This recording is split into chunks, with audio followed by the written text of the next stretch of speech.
Waarom heb je gekozen voor het thema Caribbean?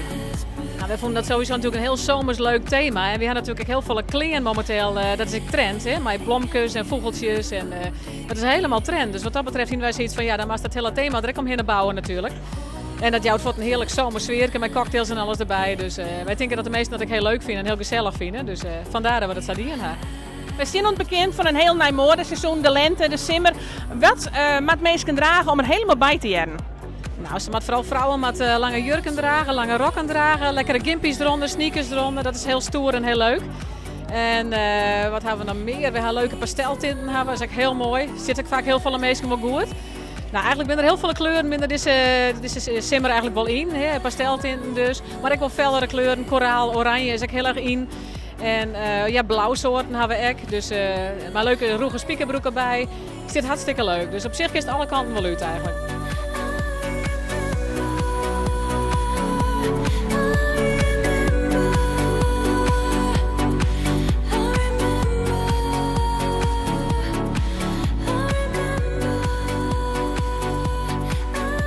De nieuwste modetrends van dit seizoen zijn mooie pasteltintjes, lekkere vlotte kapseltjes.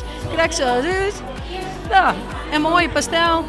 Alles kan. Alles is mogelijk. Alles kan. Ja, dit seizoen mag je alles combineren. Hartstikke leuk.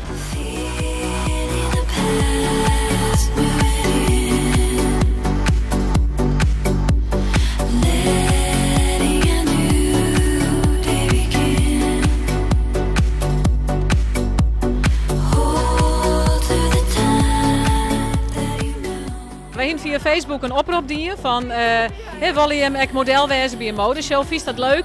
Was ik in mij dan jou die dan op, stuur een foto. En nou, dan kiest mij dan bij de modeshow. En toen hebben we 84 opgaves. En daar hebben we een jongetje mee uitgezocht. En nou, die vonden het hartstikke leuk om mij te doen. En je zeggen van die jongens, ik wil het heel leuk en spontaan. Dus het is heel goed kwam eigenlijk. Dat, ja.